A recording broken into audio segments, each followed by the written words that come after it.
New Zealand கொளுத்தி வைத்திருக்கின்றது எல்லாரையும். இல்ல பாகிஸ்தான் அணியும் கடந்த 30 மாதங்களுக்குள் 2 அணிகள் 41 போட்டிகள் விளையாடி இருக்கின்றார். பாகிஸ்தான் அணிக்கு பெரிய அட்வான்டேஜ், தொடர்ந்து இலங்கையிலேயே தங்கி இருக்கின்றார்கள். பிரேமதாச மைதானம் எல்லோருக்குமே தெரியும், சுழற்பந்து வீச்சாளர்களுக்கு சாதகத்தன்மையினை தரக்கூடிய மைதானம். வேகப்பந்து வீச்சு மற்றும் சகலதுறை வீரர்கள், நீண்ட துடுப்பாட்ட வரிசை, இது நியூசிலாந்துக்கு மிகப்பெரிய பலம். அந்த உலகக்கிண்ணம் என்று வருகின்ற வேளையில் அடித்து நொறுக்கிக் கொண்டு பாகிஸ்தான் வெளியே வரும். எனவே அந்த பலம் என்று பார்க்கின்ற வேளையில் பாகிஸ்தான் பலமாக காணப்படுகின்றது. ரைட்டு, ஹிண்டையிலிருந்து திருவிழா ஆரம்பிக்குது. சூப்பரை திருவிழா ஆரம்பம். சூப்பரை திருவிழா ஆரம்பம். அதுல இன்றைக்கு மிக முக்கியமான ஒரு திருவிழா இருக்கு, பாகிஸ்தான் நியூசிலாந்து. இலங்கையில் ஆரம்பமாகின்றது. ஆர் பிரேமதாச மைதானத்தில் இரவு 7 மணிக்கு இந்த போட்டி. ரைட், ஆர் பிரேமதாச மைதானம் என்றாலே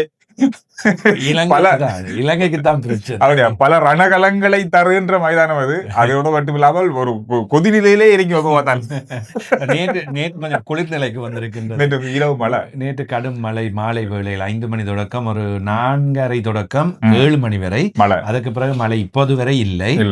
இன்றைய சந்திர வானிலை அறிக்கையை ஆரம்பத்திலே சொல்லிடலாம். காலையில ஒரு 10 மணி தொடக்கம் 11 மணி வரையில் 90% மழை வீழ்ச்சி இருப்பதாக சொல்லப்படுகின்றது. ஒன்றும் பார்க்க தெரியல. சில வேளை 10 மணி ஆகிவிட்டது பதிவு செய்யும் போதே. 12-1 மணிக்குள் மழை பெய்வதற்கான வாய்ப்புகள் இருக்கிறது. அதுக்கு பின்னர் 20% தான் மழை இருக்கின்றது. அதாவது கிட்டத்தட்ட மழை இல்லை என்கின்ற எல்லாமே காணப்படுகின்றது. சொல்லுங்க, பாகிஸ்தான் அணிக்கு நியூசிலாந்து அணிக்கு இந்த போட்டியானது எப்படி இருக்கும்? பாகிஸ்தான் அணிக்கு பெரிய அட்வான்டேஜ், தொடர்ந்து இலங்கையிலேயே தங்கி இருக்கின்றார்கள். இலங்கையிலேயே இருக்கின்றார்கள். ஆர் பிரேமதாச மைதானத்தில் அதிகமான பயிற்சி. 3வது போட்டி, 2வது போட்டி. அதே மாதிரி இலங்கையின் காலநிலை, கொழும்பின் காலநிலை, வானிலை அதற்கு ஏற்றால் போல் பழக்கப்பட்டு முழுமையான பயிற்சிகளை இலங்கை ஆடுகளங்களில் பெற்றுக் கொண்டிருக்கின்றார்கள். இது அவர்களுக்கு பெரிய ஒரு அட்வான்டேஜ். தொடர்ச்சியாக நீண்ட நாட்களாக இந்தியாவில் தங்கி இருக்கின்றார்கள் நியூசிலாந்து அணி. இப்பொழுது அங்கே இருந்து இங்கே வந்துதான் பயிற்சிகளை மேற்கொண்டு இப்பொழுது இந்த போட்டியினை ஆரம்பிக்கின்றார்கள். இந்த 2 விடயங்கள் தான் மிகப்பெரிய அளவில் என்னை பொறுத்தவரையில் பாதிப்பை அல்லது அது இல்லாமல் போகின்றதா என்கின்றது இருக்கின்றது. இதன் மூலம் பாகிஸ்தானுக்கு ஒரு அட்வான்டேஜ் இருக்கின்றது. ஆனால் கடந்த காலம் என்று எடுத்து பார்த்தால் நியூசிலாந்து கொளுத்தி வைத்திருக்கின்றது எல்லாரையும். இல்ல பாகிஸ்தான் அணியும் கடைசி 10 போட்டிகளில் 7 போட்டிகளில் நியூசிலாந்து அணி வெற்றி பெற்றிருக்கின்றது. இது கொஞ்சம் யோசிக்க வேண்டிய விடயம். அதே போன்று கடந்த 30 மாதங்களுக்குள் 2 அணிகள் 41 போட்டிகள் விளையாடி இருக்கின்றார். நிறைய விளையாடி இருக்காங்க. மொத்தமா அவங்க விளையாடி இருக்கிறது 49 மேட்சஸ். 49 மேட்சஸ்ல 41 மேட்சஸ் இந்த 30 மாதங்கள் 2.5 வருடங்களுக்குள் நடைபெற்றிருக்கின்றன. அதுல இறுதியாக விளையாடிய போட்டிகள் என்று பார்த்தால் அது சகல போட்டிகளுமே 3 போட்டிகளுமே நியூசிலாண்டில் 2025ஆம் ஆண்டு நடைபெற்றிருக்கின்றது. 5 போட்டிகள் கொண்ட தொடராக விளையாடப்பட்டிருக்கின்றது. சகலதுமே நியூசிலாந்து பக்கமாக சென்றிருக்கின்றது. 4 போட்டிகள் நியூசிலாந்து, பாகிஸ்தான் ஒரு போட்டி. இது 2025 நடைபெற்றிருக்கின்றது. அதன் பின்னர் இப்பொழுது சந்திக்கின்றார்கள். கிட்டத்தட்ட ஒரு வருஷம். இப்படி பார்க்கின்ற வேளையில் நியூசிலாந்து பலமாக தென்படுகின்றது. பலமாக இருக்கு. சரி, இந்த போட்டில பாகிஸ்தான் அணி தோற்று போனால் என்ன அடுத்த கட்டம் இருக்கும்? இனி சூப்பர் 8க்குள் வந்துவிட்டால் ஒவ்வொரு தோல்விகளும் அவர்களுக்கு பாதிப்பை ஏற்படுத்தும். வாய்ப்பு இல்லை என்று சொல்லிவிட முடியாது. ஒரு அணிக்கு 4 அணிகள் இருக்கின்ற காரணத்தினால் ஒரு அணிக்கு 3 போட்டிகள் இருக்கின்றன. அடுத்த 2 போட்டிகளிலும் கட்டாயம் வெற்றி பெற வேண்டும் என்கின்ற நிலைமை உருவாகும். ஒவ்வொரு அணிக்குமே தோல்வி என்பது அவர்களுக்கு அடுத்த சுற்று, அதாவது அரையிறுதிக்கு 4 அணிகள் தான் செல்ல போகின்றன. 3 போட்டிகளிலுமே வெற்றி பெற்றுவிட்டால் கட்டாயம் கிடைத்துவிடும். அப்போ 2 குழுவிலுமே ஒவ்வொரு அணிக்குத்தான் வாய்ப்பு இருக்கின்றது. 3 போட்டிகளையும் வெற்றி பெறுகின்ற வாய்ப்பு. அந்த வாய்ப்பை உருவாக்கிவிட்டால் அரையிறுதி நிச்சயம். ஒரு தோல்வியினை சந்தித்து 2வது இடத்தை பெற்றுக் கொள்வதாக இருந்தால் இன்னும் ஒரு அணியில் தங்க வேண்டிய நிலைமை உருவாகும். ஓட்ட நிகர சராசரி வேகத்தில் தங்க வேண்டிய நிலைமை உருவாகும். இப்படியான சிக்கல்கள் ஏற்படும். இந்த மாதிரி பல பிரச்சனைகள் இருக்கப்ப சூப்பர் 8 என்றாலே பிரச்சனை தான். ஈஸியா எதுவுமே வர முடியாது. சகல அணிகளுமே பலமான அணிகள். பிரேமதாச மைதானம் எல்லோருக்குமே தெரியும், சுழற்பந்து வீச்சாளர்களுக்கு சாதகத்தன்மையினை தரக்கூடிய மைதானம்.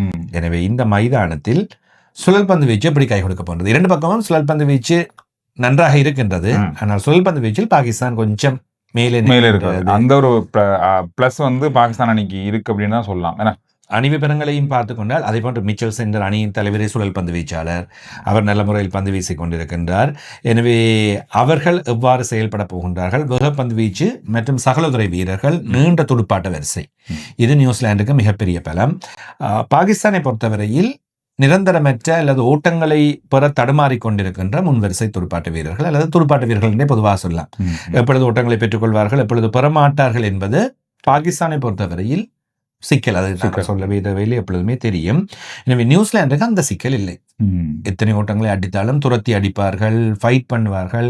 இந்தியாவோடு விளையாடி இருக்கின்றார்கள் தானே. இப்பொழுது கடைசியாக உலகக்கிண்ணத்துக்கு முதலில் இந்திய அணியோடு 5 தொடர்களில் போட்டிகளில் விளையாடி இருக்கின்றார்கள். சுழற்பந்து வீச்சுக்கு நல்ல முறையில் விளையாடி இருக்கின்றார்கள், ஃபோம் ஆகி இருக்கின்றார்கள். இந்தியாவோட தொடரில் ஒரு போட்டியில் வெற்றி பெற்று 4 போட்டிகளில் தோல்வியினை சந்தித்தாலும் அவர்கள் அந்த பெற்றுக்கொண்ட அனுபவம், தயார்படுத்தல்கள் நியூசிலாந்துக்கு பெரிய அளவில் கை கொடுக்கும் என்று நான் இந்த போட்டியை அதிகளவான வாய்ப்பை நியூசிலாந்துக்கு ஏற்படுத்துறது மாதிரி தான் இருக்கு கடந்த கால வரலாறு.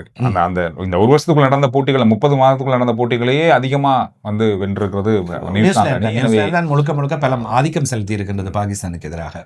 இந்த மாதிரி ஒரு நிலைமை இருக்கிறதால இன்றைய போட்டி ஒரு மிக மிக முக்கியமானதாக இருக்கும். அதெல்லாம் உடைச்சு பாகிஸ்தான் இன்றைக்கு இல்ல நாங்க தான் வேர்ல்ட் கப்ல நாங்க தான் அப்படின்ற மாதிரி காட்டுமான்னு தெரியாது. அதோட அது இருக்கின்றது. உலகக்கிண்ண போட்டிகளில் 7 போட்டிகளில் T20 உலகக்கிண்ண போட்டிகளில் நியூசிலாந்து பாகிஸ்தான் அணிகள் 7 போட்டிகளில் சந்தித்திருக்கின்றன. 5 போட்டிகளில் பாகிஸ்தான் வெற்றி பெற்றிருக்கிறது. அதுதான் அந்த உலகக்கிண்ணம் என்று வருகின்ற வேளையில் அடித்து நொறுக்கிக் கொண்டு பாகிஸ்தான் வெளியே வரும். எனவே அந்த பலம் என்று பார்க்கின்ற வேளையில் பாகிஸ்தான் பலமாக காணப்படுகின்றது. நாளைக்கு அல்லது இன்றைக்கு இருக்கிற மற்ற போட்டி இது மட்டும் தான். இனி ஒரு போட்டி தான். நாளைக்கு 2 போட்டி. நாளைக்கு 2 ஞாயிற்றுக்கிழமை கொஞ்சம் கொண்டாட நாள் தானே. 2 என்ன போட்டி நாளைக்கு முதலில் இலங்கை அணி விளையாட போகின்றது. இலங்கை அணியின் போட்டி நாளை முதலாவது போட்டியாக இடம்பெறும். 2வது போட்டி இந்திய தென்னாப்பிரிக்க அணிகளுக்கு இடையிலான போட்டியாக நடைபெறும். நாளை நிறைய பேசுறதுக்கு 3 மணிக்கு நடைபெற போகின்றது கண்டி பல்கலைக்கழவில் இலங்கை இங்கிலாந்து அணிகள். இரவு தென்னாப்பிரிக்கா மற்றும் இந்திய அணிகளுக்கு இடையிலான போட்டிகள். நாளைய தினம் நிறைய இருக்கு. கண்டி பல்லைகள் தான் கொஞ்சம் உதைக்குது, மழை மாதிரி இருக்காங்க பக்கம். நேற்று மழையே இல்லை. கொழும்பில் மழை ஊத்தி கொண்டிருக்கின்ற வேளையில் அங்கே போட்டி நடைபெற்றுக் கொண்டிருந்தது. எனவே அதன் காரணமாக நாளைய போட்டி பார்ப்போம், சிக்கல் இல்லாமல் நடக்கலாம் என்று நம்புவோம். நீங்க சொல்லுங்க, இன்றைய போட்டி நியூசிலாந்து பாகிஸ்தான் அணிகளுக்கான போட்டி எப்படி இருக்க போகுது? நீங்க என்னத்தை எதிர்பார்க்குறீங்க? யாரு வெல்லுவாங்க? இதெல்லாம் கருத்துக்களை சொல்லுங்க. நிகழ்ச்சிக்கு அனுசரணை வழங்குறாங்க MST கிரிக்கெட் அகாடமி. வவுனியாவில் ஞான வைரவர் கோவில் வீதியில் அமைந்திருக்கின்றது 2ஆம் குறுக்கு தெருவில் உள்ளக அரங்கில் பயிற்சிகள் நடைபெறுகின்றன. யாவரும் அங்கே சென்று நல்ல பயிற்சிகளை பெற்றுக்கொண்டு எதிர்காலத்தில் நல்ல கிரிக்கெட் வீரர்களாக உருவாகுங்கள். அதே போல ரவி ஜுவல்லர்ஸ் செட்டியார் தெருவில் தங்க நகைகள் அப்படின்னாலே செட்டியார் தெருவில் மிக முக்கியமா நம்பிக்கையான ஒரு இடம் ரவி ஜுவல்லர்ஸ். அதோட சென்டர் பாயிண்ட். இப்பொழுது நுகைகொடையில் புதிய கிளைனை ஆரம்பித்திருக்கின்றார்கள். கேசர் ஸ்ரீ புரோக்கோட்டையில் அமைந்திருக்கின்றது அவர்களுடைய முதலாவது தாய் நிறுவனம். இப்பொழுது கிளை நுகைகொடை ஃப்ளைஓவருக்கு கிட்டமாக வந்திருக்கின்றது. அங்கே சென்றீர்களாக இருந்தால் உங்களுக்கு ஏற்ற சகல விதமான ஆடைகளையும் பெற்றுக்கொள்ளலாம். குறிப்பாக மணப்பெண்களுக்கான ஆடைகள் மிக சிறப்பாக இருக்கின்றது, கோலாகலமாக இருக்கின்றது. அதே போல கோவிங் எலக்ட்ரிக் மோட்டார் சைக்கிள்கள். இப்பொழுது எங்க பார்த்தாலும் எலக்ட்ரிக் பைக், அதாவது பெட்ரோல், இந்த எரிபொருள் பிரச்சனை, இந்த மாதிரியான நிறைய விஷயங்கள் எதிர்காலத்தில் வந்துருமோன்ற பயத்துல இப்பவே மக்கள் தயாராகிறாங்க. அதனால எலக்ட்ரிக் வாகனங்கள் மீதும் பைக்கள் மீதும் ஆர்வம் காட்டுறாங்க. கோவிங் எலக்ட்ரிக் பைக் ₹1 செலவுல 1 கிலோமீட்டர் போகலாம். ₹1 கூட செலவாகாது. மேலதிக தகவல்களை நீங்க தொடர்பு கொண்டு பெற்றுக்கொள்ளலாம்.